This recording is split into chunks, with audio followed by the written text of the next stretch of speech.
এনসিপির দক্ষিণাঞ্চলের অন্যতম প্রভাবশালী নেতা হাসনাত আবদুল্লাহ বলেছেন, আমি যদি কর্মসূচি ঘোষণা নাও দিতে পারি আন্দোলন চালিয়ে যাবেন। তার মনে কেন এই আশঙ্কা একমাত্র তিনিই জানেন।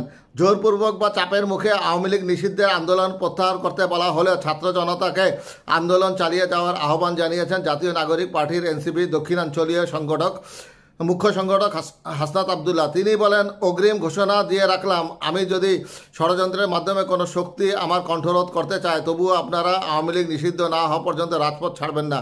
শনিবার 10 মে বিকালে রাজধানী শাহবাগে আওয়ামী লীগ নিষিদ্ধের দাবিতে পূর্ব ঘোষিত গণজমায়েতে এসব কথা বলেন হাসনাত আবদুল্লাহ। তিনি বলেন, 2013 সালের শাহবাগ থেকেই দেশে ফ্যাসিবাদের সূচনা হয়েছে, আর এই শাহবাগ থেকে ফ্যাসিবাদের পতন ঘটবে। মত ও পথ ভিন্ন হতে পারে, কিন্তু আওয়ামী লীগকে নিষিদ্ধ করার প্রশ্নে আমাদের অবস্থান এক। দাবদাহের মধ্যে আন্দোলনে সক্রিয় থাকার বিষয়ে হাসনাত আবদুল্লাহ বলেন, 2 দিন রাস্তায় থাকায় আমি যে কোনো সময় অসুস্থ হয়ে যেতে পারি।